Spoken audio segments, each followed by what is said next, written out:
At Arizona State University, we're bringing world-class education from our globally acclaimed faculty to you. Ranked #1 in innovation for 10 consecutive years and #2 among public universities for employability. ASU isn't just ahead of the curve. It's creating new paths to success. Earn your degree from the nation's most innovative university. Online. That's a degree better. Explore more than 300 undergraduate, graduate, and certificate programs at asuonline.asu.edu.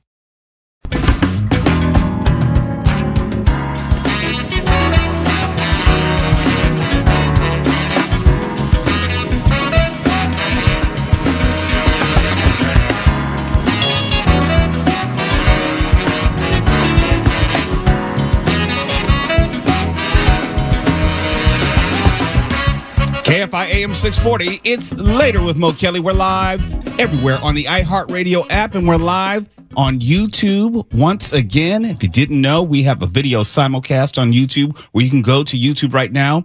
If you're not already subscribed, just look up Mr. Mo Kelly, MrMoKelly, and you find us and the live broadcast. And tonight, it's a very special night. I don't think Tuwala knows that. Good evening, Tuwala. I don't think Mark Runner knows how special tonight is. I'm the last person to be told anything ever. Because you're unimportant. Thank you. And Stefan, I don't think knows how special a night tonight is. I don't. Tonight is my 13-year anniversary of being on air here at KFI.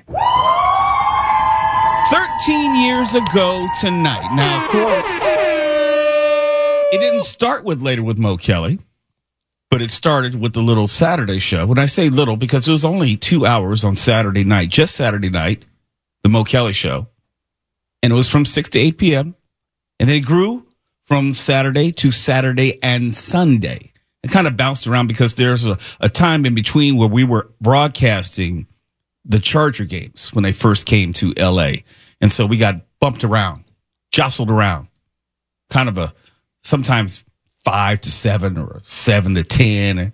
But 13 years ago tonight, Oscar Ramirez was my producer, and he is now the assistant program director and operations manager. So if you're listening right now or watching on YouTube, Oscar, thank you for all that you've done for me over the years. Thank you to Robin Bertolucci, former boss and former program director here, and here's a true story. I started working at KFI/KTLK because I was working for the whole cluster back in 2011, December of 2011. Started working. I was a part-time producer. I was making barely above minimum wage. So I don't want to hear from anyone talking about I didn't pay my dues. Barely above minimum wage. And I had a lunch with Robin Bertolucci, and she said, Mo, what is it you want to do big picture? Well, at that point, I had already produced for Jim Rome. I had already produced for Ryan Seacrest, already produced for Tavis Smiley. And I was doing written commentary for a lot of outlets. And I was also doing audio commentary for BBC. And Robin said, what do you want to do big picture? And I said, Robin, I want my shot. I'd like to have a shot behind the mic. And what happened was KTLK was in this transition period, KTLK AM 1150. And she said, Mo, why don't you do some like quasi guest hosting? We'll have different co-hosts in each morning. We need someone to help train them. You can get some time behind the microphone, and you would be on from 9 a.m. to noon, 5 days a week for about a month. And it helped me get my sea legs as a host. Mm-hmm. And not only that, learn how to bring other people along. And I tell people all the time, there's a growth in this business. You don't just start behind the mic. For me, my growth was in writing. Then I started doing interviews. Then I started doing audio commentary. Then you have to learn how to start a conversation and lead a conversation and then do a show. And it's a gradual process. And I tell people all the time, and Tuala's heard me say this, you might have heard me say this, everyone has one show in them. If you get to decide what you want to talk about, everybody has one show. You get to pick the topics. But to become a host, you have to be adept at dealing with the news right in front of you. right in front of you. And it changes every day. Sometimes there's plenty of good stuff to talk about. Other days, there's nothing really to talk about. You have to find some way, somehow, to make yourself interesting and possibly entertaining 7 minutes at a time. 7 minutes at a time. And hopefully after that first 7 minutes, the audience will stay for another 7 minutes. Or if they heard enough of you that they like, they'll come back tomorrow, the next day. And I tell you, I refuse to listen to my first show on KFI. I hated it. I will not go back and listen to it. I refuse. But outside of that, I listen to everything that I do because I always believe I can get better. Always. And that's the only, and there are a lot of people, and you know this, Tuala, in this business who refuse to listen to themselves. They don't want to hear themselves. They don't like the sound of their voice, or they don't want to, what they call, air check themselves. I always air check myself. I think, I didn't set up that story well enough. Or I didn't tell that joke well enough. There are things that I could have done better to get into it quicker. You can always be better. And the reason why I know that I can always be better, because there's someone who's always half my age, twice as hungry, willing to work for half the money, who wants to sit in this exact same chair. Why? Because I used to be that person. You know, I make a little bit more than minimum wage now, but my approach and enthusiasm have not changed. I keep telling folks, I have the best job in the world because I would have done it for free, and I've done it in various forms for free. I am always joyous and happy to be coming to work. I don't know how many people can say that. And I'm not saying that for effect or hyperbole. It is the absolute truth. The worst part of my job every single day is driving in. That drive, that hour to hour and a half drive when I'm stuck in the car is the worst part of my day. The second worst is dealing with that motherfather Mark Ronner. Nice try. I'm one of these people you're talking about who doesn't listen to himself, though. I reflect on what I've done, and I always take feedback, but I can't stand listening to myself. I never do it. I get it, but I know that I'm not going to get better unless I do it. I know. And there are plenty of people who I know who are more naturally talented than me. There are plenty of better broadcasters who naturally can do this thing, but I don't believe there's anyone who can outwork me. And I might be wrong, but I don't think so. No, your drive is impressive. I'll give you that. I'm extraordinarily lazy, and the things that you'll get up in the morning to do just leave my mouth hanging open. I will work on a 24-hour cycle. Yeah. Tuala, you know that. You work on a literal 24-hour cycle. And I have to say thank you to you. I thank Robin Bertolucci. I want to thank Neil Saavedra. Want to thank Tim Conway Jr. and also want to yes, Mark Ronner. You're welcome. No, but I do want to thank Tim Conway Jr. because Tim Conway Jr., if he's listening right now, he was someone who came to our very first remote. Yep. He is someone who has always supported us every single step of the way. And people may not know that he took it upon himself. And he's offered advice in this business, managing and just sort of maneuvering in this business. Bill Handel as well. He was one of my earlier supporters. And actually, Phil Hendry was also another one of my supporters. Robin Bertolucci had reached out to the on-air staff and said, what do you think about Mo? And Phil Hendry was one of the people who stepped up. Wow. Not a lot of people know that. That's a true story. And there's some, and talk about the fullness of my radio career. Let me blow your mind real quick, Mark Ronner. There are other radio professionals who have had a disproportionate impact on, I would say, supporting me, some indirectly, some directly. Leo Terrell used to be on KABC, the fair-minded civil rights attorney. You see him more on Fox News now. When I was sending out demo tapes of my mock show, he was one of the few people who actually responded to me and said, hey, you ought to do this, you ought to do a little that. Al Rantel, also KABC. There are a lot of people who help make me what I am today. I talk to you about, obviously, Jim Rome and Ryan Seacrest, Tabitha Smiley, but there are other people who went out of their way to offer some support, a kind word, just anything, advice. And that's something you can't really say about a lot of people. But I had a lot of people who said, hey, I understand what you're doing. I appreciate what you're doing. Let me help you. that counts. And I never take anything like that for granted. But I'll tell you this, Phil Hendry, I love him. He's impressive. And if you could get him on your side, I told Phil once in person that he was the person single-handedly responsible for making me incontinent from laughter. One of the first jobs I had when you start working at KFI as a producer, you do what I call the tour of shows. You work as a producer for all the shows. You'll start on the weekend. I started with Wayne Resnick and also Phil Hendry. Watching him work, you talk about an absolute genius. I can't exactly describe what is going on in his head, but to see that manifest itself I don't want to tell all his secrets to those who don't know his show, but to see him work. And to see him play with the audience in that way again and again and again. And those stupid mother fathers couldn't figure it out. Yeah, Crozier has a lot of experience with Henry, too. And I'm always asking him questions about that.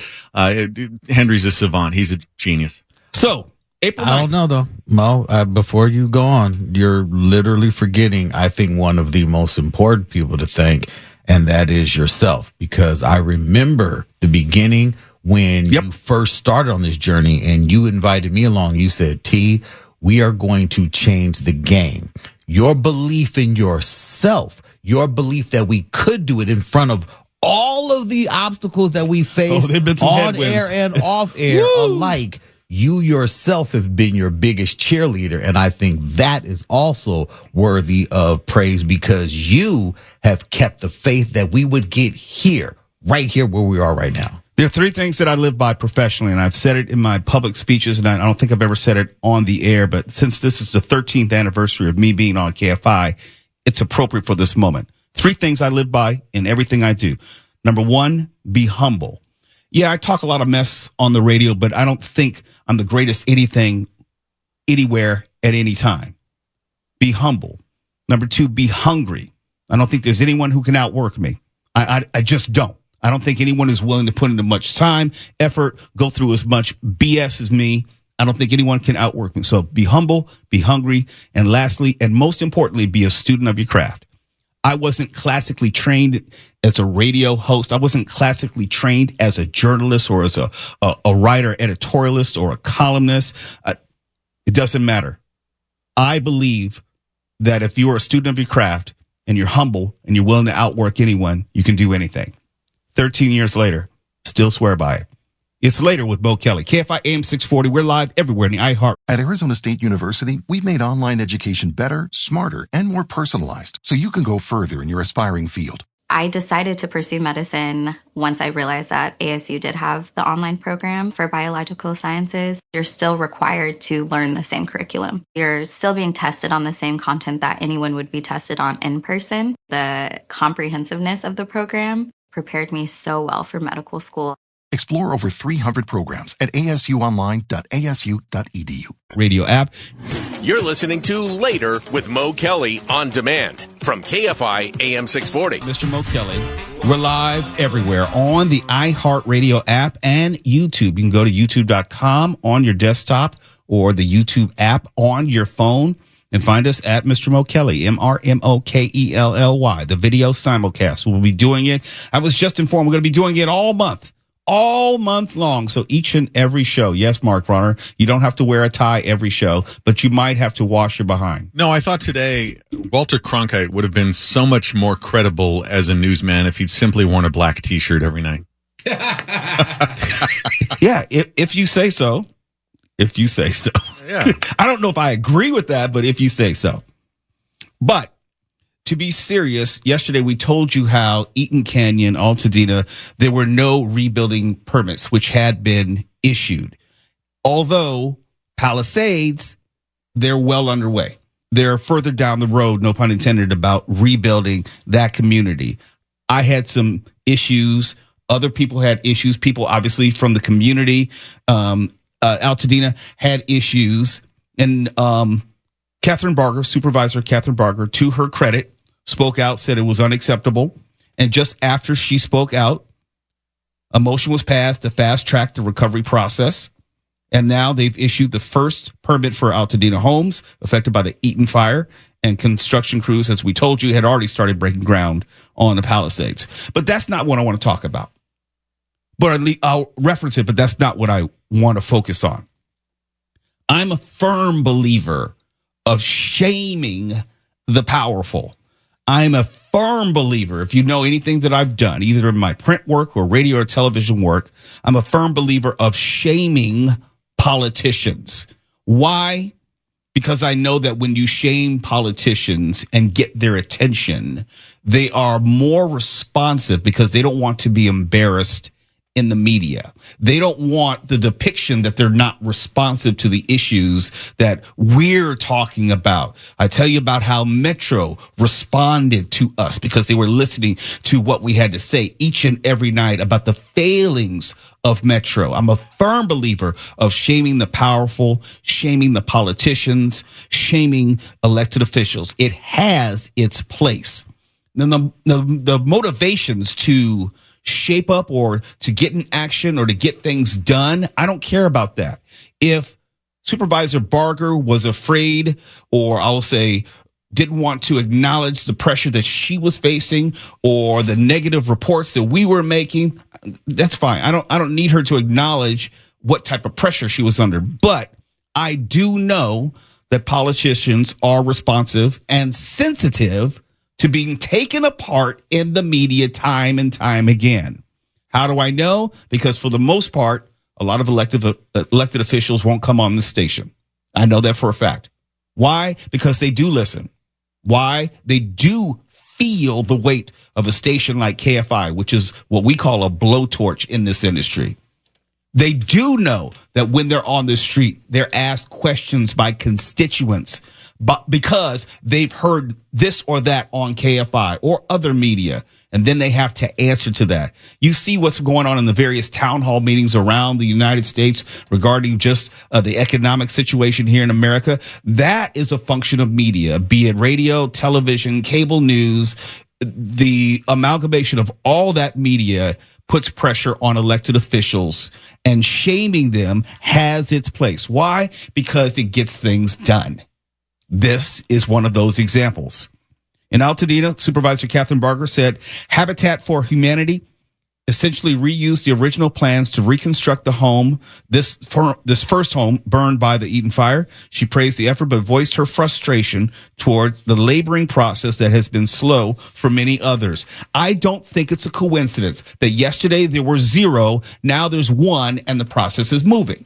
I think there's a connection here. I think that you can connect those dots of those news reports, and they were plentiful, not just here, but everywhere, complaining about the fact that there were no rebuilding permits which had been issued. And now, all of a sudden, and I do mean all of a sudden because we're talking about fewer than 24 hours, the process is moving. Now, let me ask you, Twala, because you are directly connected to this. Before we go to break, are you in any way encouraged? No, I'm not. I'm not happy by one when I know of so many properties that have been cleared. I know of actual homes that have been cleared. There's 6 already on my block that have been cleared.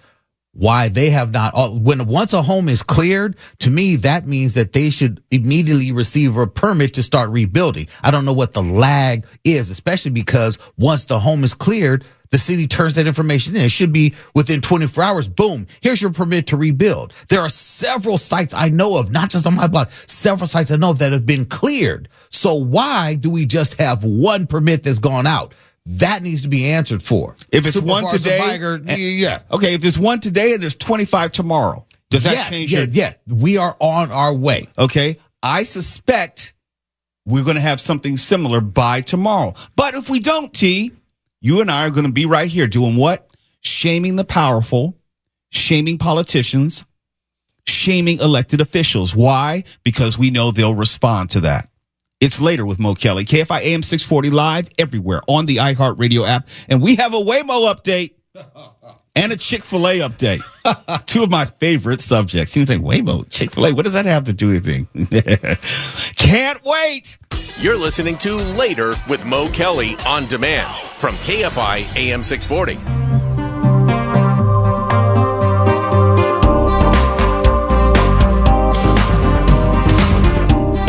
Mr. Mo Kelly, he warns us all.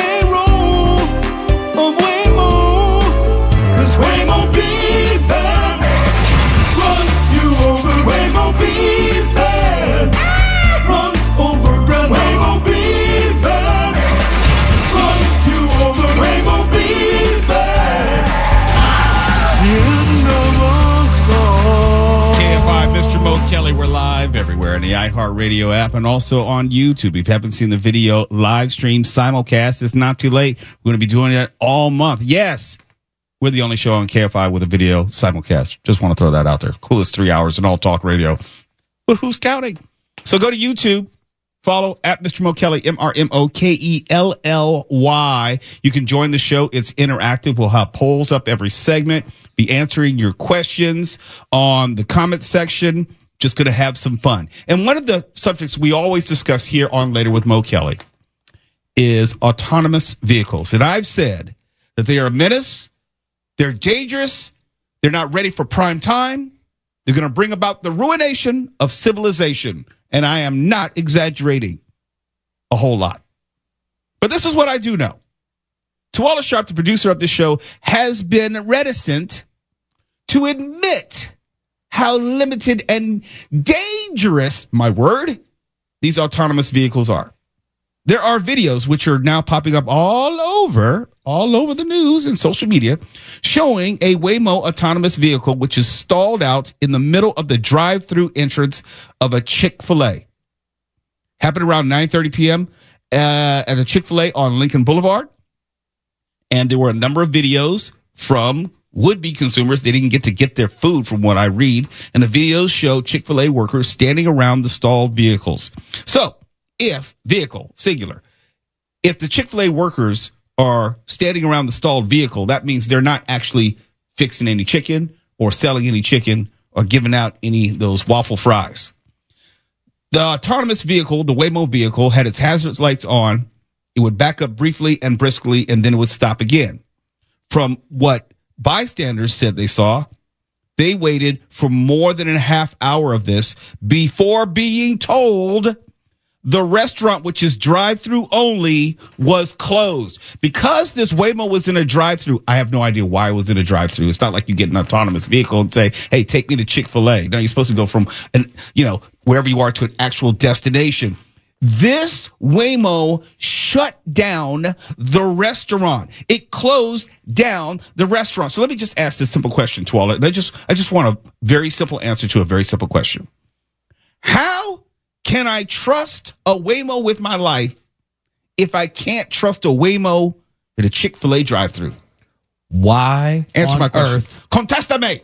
There is no reasoning or rationale for a Waymo to be in a drive-through line unless someone sent it there. Because guess what? Right. Waymo does not go into drive-throughs on its own. Wait, it's autonomous, so clearly it was there on its own. No. They are not reporting that whether or not someone was in the vehicle. All they are saying is the vehicle kept backing up and was stalling. But if someone's in the vehicle, they're in the back seat, not in the driver's seat. So whatever the car did on its own. Waymos are to get you from point A to point B. Waymos don't go into drive underground parking structures. They don't go into drive parking lots. You're making my point. No. I'm not making a point. You got confused? Wait a minute. So you're saying the person in the backseat? What I'm saying is some jackalope, some Waymo shamer, shame on you for shaming Waymo. Some Waymo shamer was obviously drunk and went on some Chick-fil-A bender and got it caught up in the drive-thru. The person in the back seat, who we can agree is not driving. Yes. The only thing that the person in the back seat could do is order a Waymo and then give it a destination. Can we agree on that? Mo, what I want to know. We can't agree on that. Mo, what I want to know is why you are not bringing up stories of the driver who was drunk more than 2 times the legal limit in a Taco Bell drive-thru that literally had crashed and had stalled at a Taco Bell drive-thru. Why is that not also in this story? That's a person who was drunk. It's Later with Mo Kelly. We're talking about Waymo right now. Stop trying to deflect. I'm just saying. All I'm saying is, can we deal with the news, which is right in front of us, like I talked about at the top of the show? We are trying to make sure that we are being full in our coverage. We are not just going to point a finger at Waymo and not also look at the guilty driver who was going the wrong way in an Arby's drive-thru. Look, we can agree that there are bad human drivers. What I'm trying to ascertain is, why are you trying to blame a human for the failings of an autonomous vehicle? It's autonomous. In other words, humans didn't have anything to do with it. The Waymo was not trying to order food. Waymos don't eat. It's not self-aware. Your Honor, may I treat as a hostile witness? No, you cannot, because there's a man in Florida. There is a man in Florida who was drunk in a Taco Bell drive-thru and was arrested because he would not leave the drive-thru. Because that's Florida. Florida has nothing to do with this. All right, order in the court here. There's a lot of whataboutism going on here, okay? Goodness. I just want to know who put the Waymo in the drive-thru. You know what's interesting about this story is that this story does not point it out.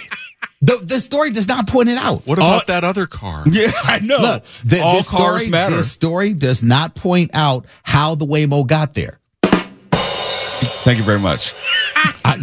Can you show me anywhere in this story that can point out to how the Waymo got into the drive-through line? Magic. Okay, it was magic. Either the Waymo got confused in a computer sense and didn't know how to navigate a parking lot, or it was directed there and its dumbass of a car and computer couldn't figure out how to navigate a slow turn around. It was directed by a what, Mo?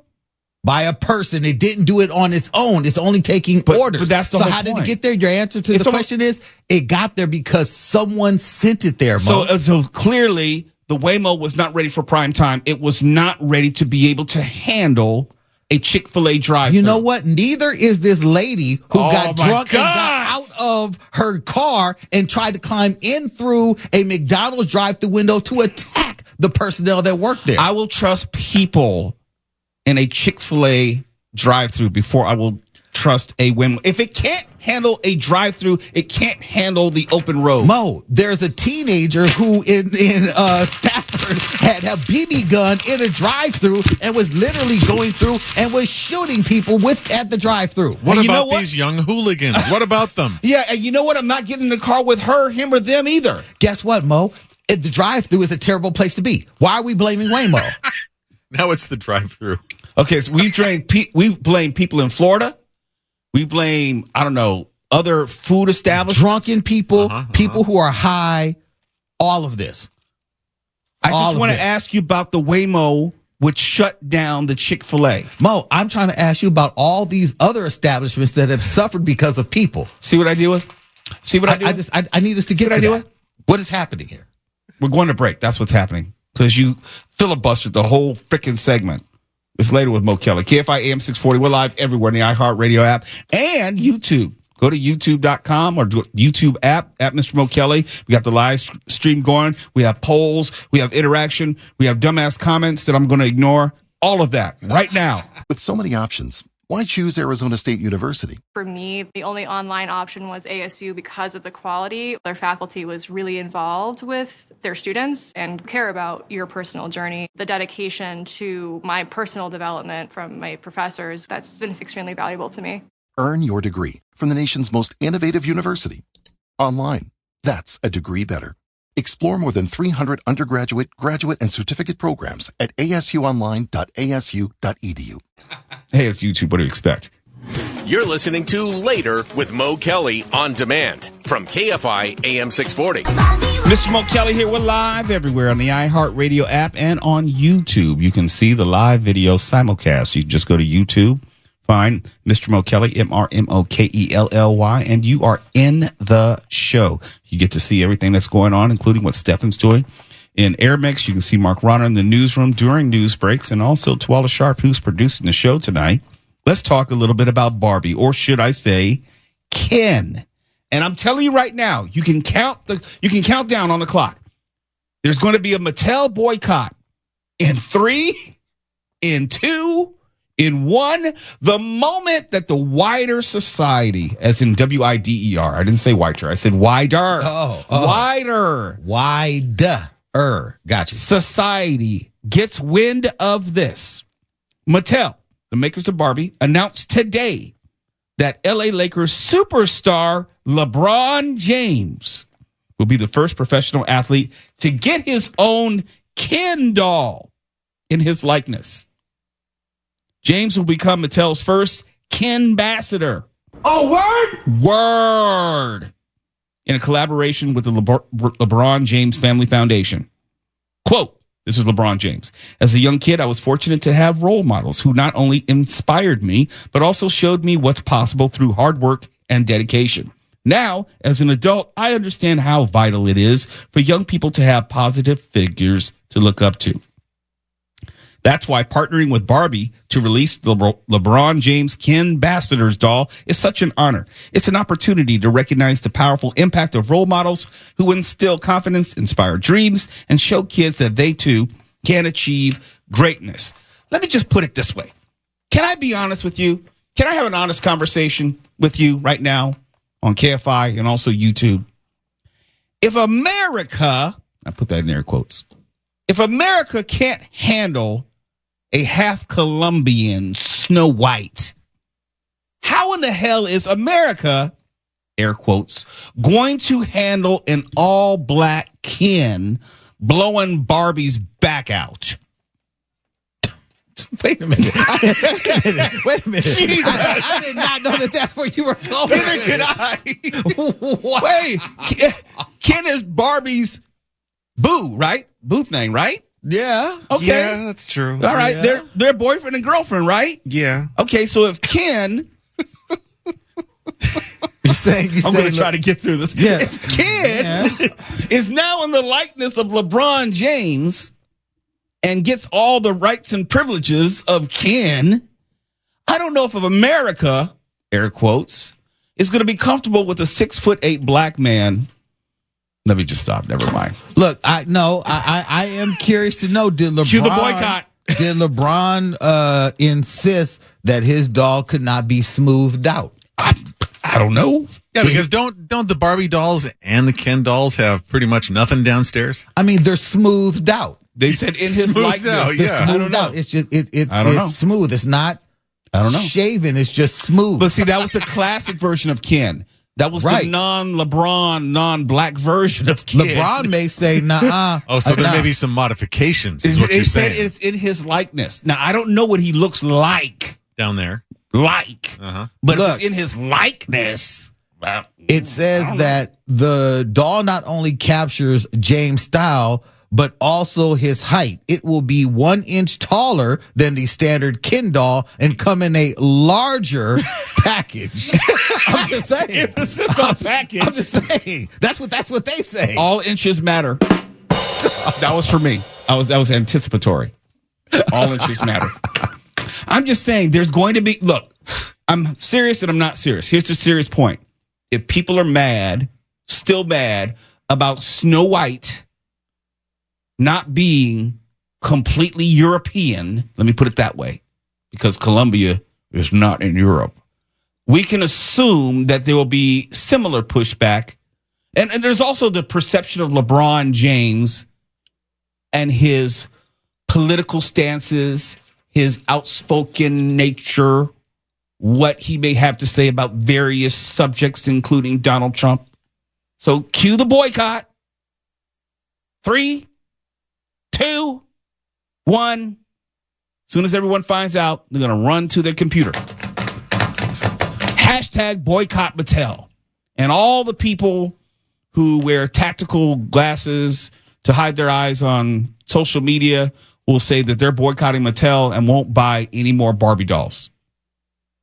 Because they were buying a bunch of Barbie dolls before that, I think. I mean, at $75 a pop, though. Dang. What are they usually? Did you buy any for your daughter? Yeah. I mean, like, I think the most expensive one hit like maybe $50, and that was a limited edition one. Well, this is a limited edition. It's LeBron James. You got more Ken. It's a taller doll. I mean, Lots more. I don't know if he can fit in the Corvette, but Let's stretch it out. I just know the commercial of LeBron James and Barbie. Didn't they have like a pool too? A jacuzzi? The Malibu house one or whatever? Yeah. No, yeah. LeBron and Barbie in the jacuzzi. Getting it on. They're definitely going to need a bigger Barbie bed. Yeah, rug burn Barbie.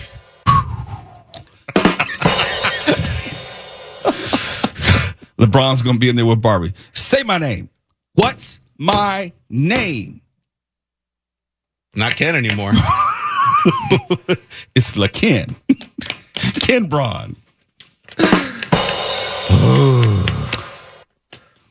Claudine Cooper's going to save us next segment at the top of the hour as we talk health and wellness and hopefully not about this anymore. But I'm being serious. There will be a Mattel boycott, at least on social media, before the night is through.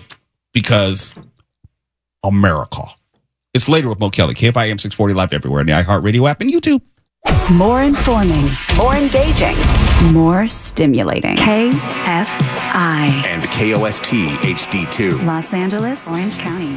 Live everywhere on the iHeartRadio. With so many options, why choose Arizona State University? For me, the only online option was ASU because of the quality. Their faculty was really involved with their students and care about your personal journey. The dedication to my personal development from my professors, that's been extremely valuable to me. Earn your degree from the nation's most innovative university. Online. That's a degree better. Explore more than 300 undergraduate, graduate, and certificate programs at asuonline.asu.edu.